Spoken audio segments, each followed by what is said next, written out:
Welcome to Creativity, Innovation and Leadership. This is our last unit, Organizing for Innovation.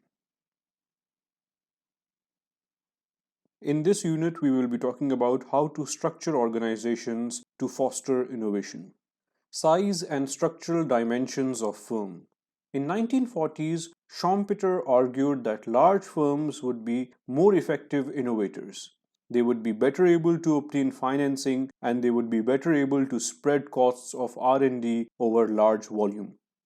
Larger companies may also enable greater economies of scale and learning effects. Both of these concepts we have talked about previously. And taking on large scale or risky projects. Joseph Schumpeter was born in 1983. He was an Austrian American and an economist and a political scientist. He was born in Czech Republic and he studied from the University of Vienna. He published this very famous book, The Economics and Sociology of Capitalism. Joseph Schumpeter said, creative destruction is the essential fact about capitalism. And when he mentions creative destruction, he is referring to innovation. Size and structural dimensions of firms. However, large firms may also be at disadvantage for innovation because R&D efficiencies might decrease due to the loss of managerial control, and more strategic commitments tie firm to current technologies. Small firms are often considered more flexible and entrepreneurial. It is easier to turn a lifeboat rather than to turn a big ship. Many big firms have found ways of feeling small. They do this by breaking overall firm into smaller subunits so that they can utilize different culture and control in different units. Theory in action. According to the Greek mythology, when King Minos imprisoned the craftsman Draculius and his son Icarus, Draculius built wings of wax and feathers so that he and his son could fly to their escape. Icarus was so enthralled by his wings and drawn to the light of sun that despite his father's warning, he flew too high. The sun melted his wings, crushing Icarus to his death in the sea. This was the inspiration for the now well-known Icarus paradox. That which you excel at can ultimately be your undoing. Success can engender overconfidence, carelessness, and an unquestioning adherence to one's way of doing things. For example, in the 1960s and 1970s, Xerox had such a strong hold on the photocopier market that it did not pay attention when new Japanese competitors began to infiltrate the market for smaller, inexpensive copiers. Xerox management did not believe competitors would ever be able to produce machines comparable to Xerox quality and cost. However, Xerox was dangerously wrong.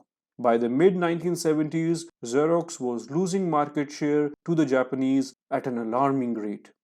When Canon introduced a photocopier that sold for less than Xerox manufacturing costs, Xerox knew it was in trouble and had to engage in major benchmarking and restructuring efforts to turn the company around.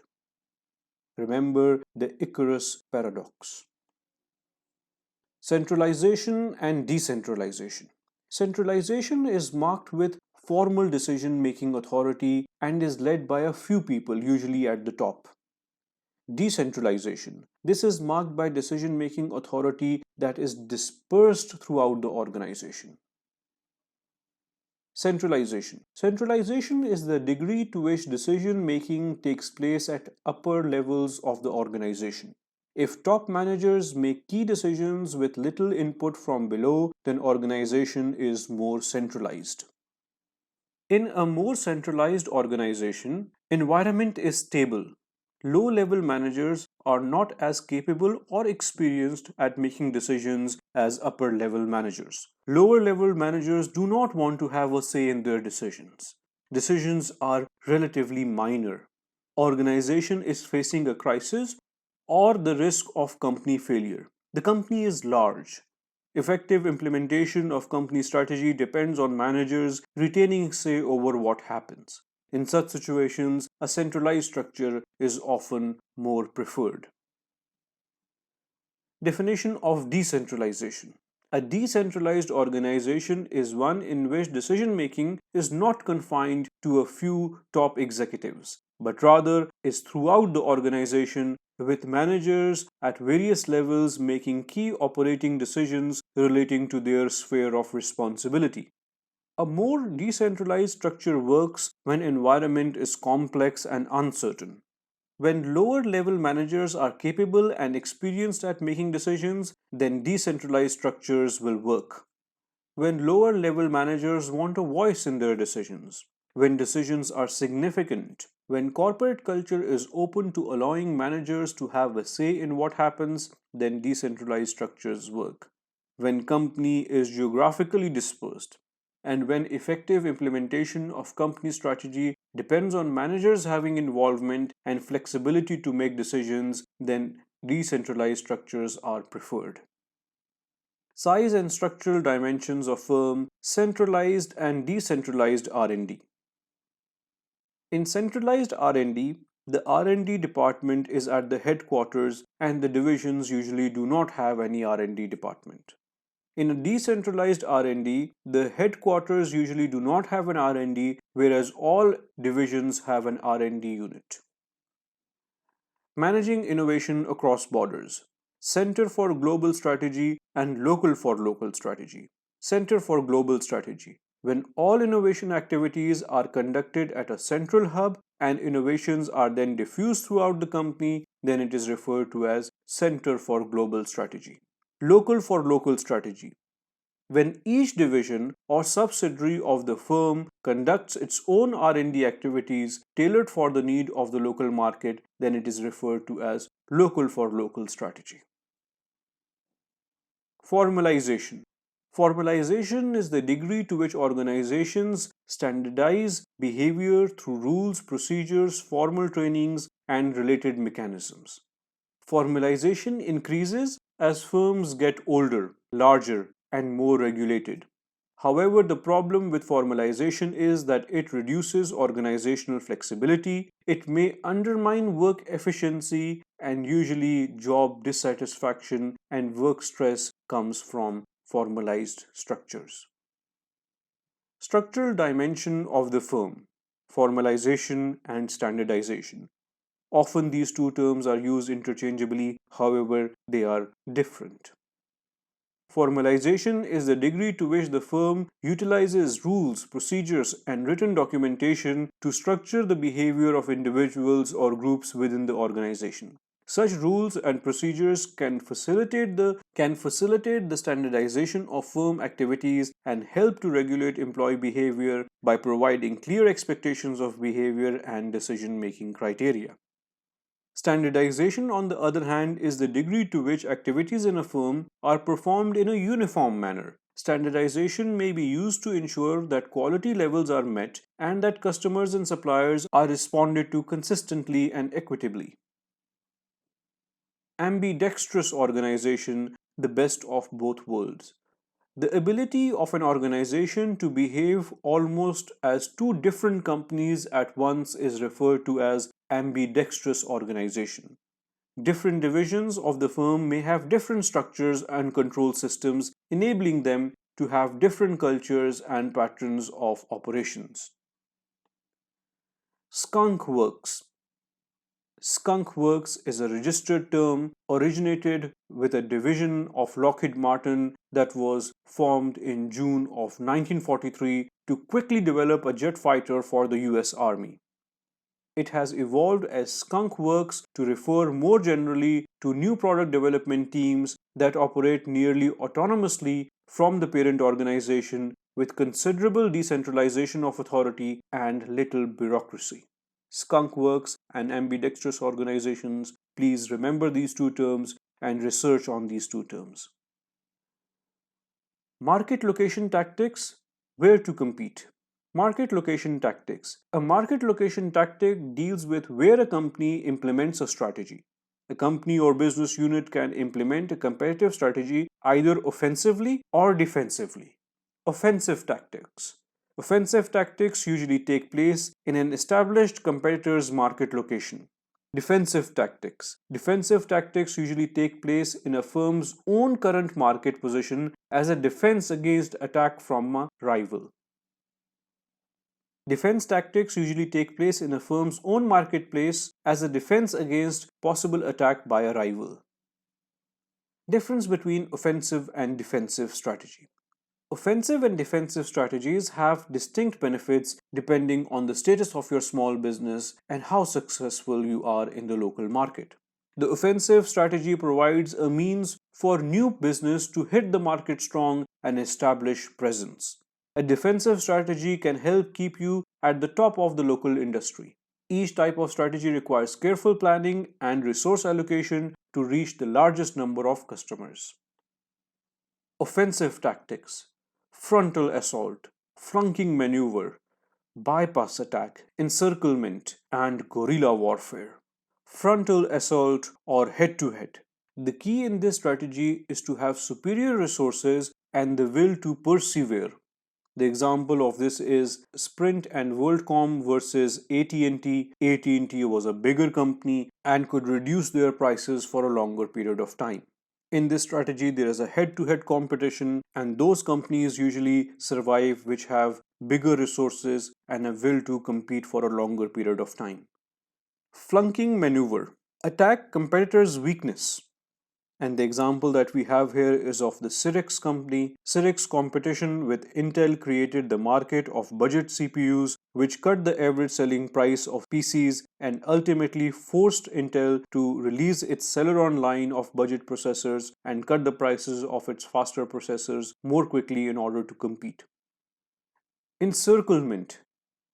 Here, the key of this strategy is to produce a variety of products, capture as much market as possible with as many variety of products and models as possible. And this is the strategy which usually Honda motorcycles uses. They have a motorbike for everyone. Bypass. Obsolete competitors' products. In the bypass strategy, you try to make the competitor's product old and irrelevant. And that is what MS Windows did. It replaced the DOS system. Guerrilla warfare. Guerrilla warfare is usually a hit and run method. Here, a small company will develop a small new strategy, will try to implement it, and then quickly revert back and do something else. And this is the kind of usually strategies that we see in our garment stores and in our bakeries. Defensive tactics. These tactics deliberately reduce short-term profitability to ensure long-term profitability. Some of these strategies are raising structural barriers, increasing expected retaliation, and lowering the inducement to attack. Rise structural barriers. In this strategy, we saturate market with products, block channel access by signing exclusive agreements with distributors, decrease first-time product purchase barriers, create economies of scale, and introduce some governmental controls as well. Increase expected retaliation.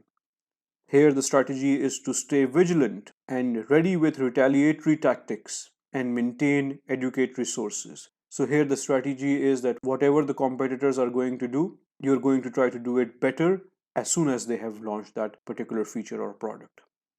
Lower inducement for attack.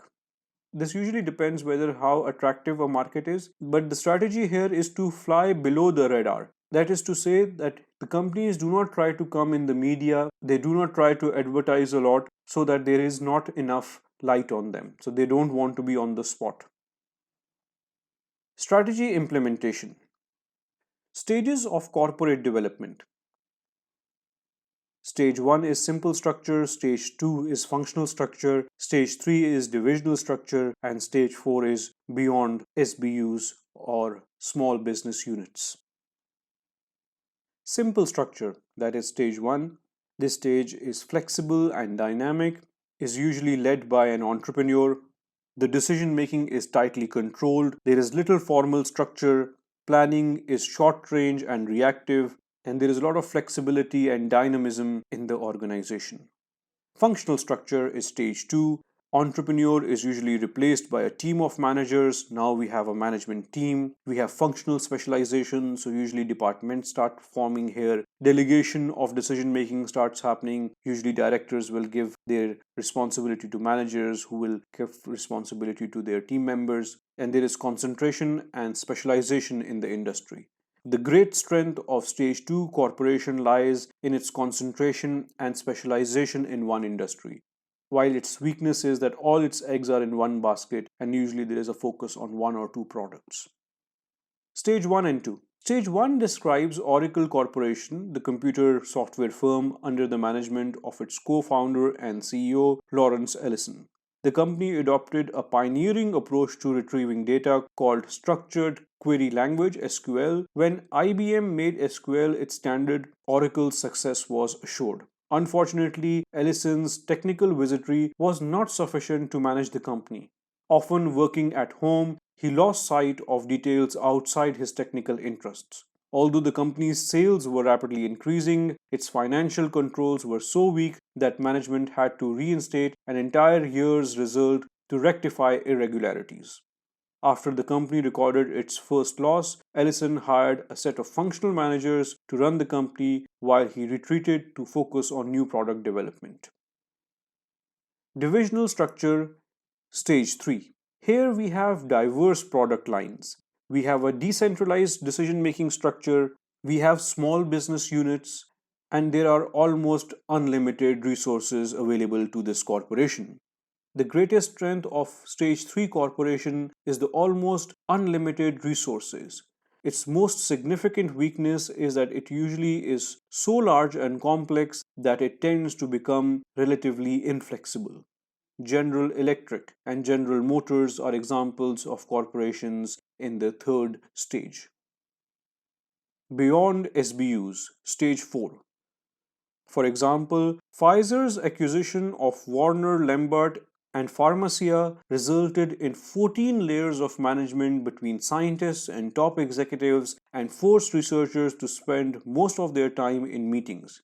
Under conditions of increasing environmental uncertainty, greater use of sophisticated technology production methods and information systems, the increasing size and scope of worldwide business corporations, a greater emphasis on multi industry competitive strategy, and a more educated cadre of managers and employees, new advanced forms of organizational structures are emerging. The use of SBUs may result in red tape. Red tape are procedural delays. The use of SBUs may result in a red tape crisis in which the corporation has grown too large and complex to be managed through formal programs, and rigid systems and procedures take precedence over problem solving. So, although stage 4 organizations are huge and big, but they also have their own challenges, companies like P&G, Unilever fall in this category. This marks the end of this chapter and also marks the end of this course. Thank you very much.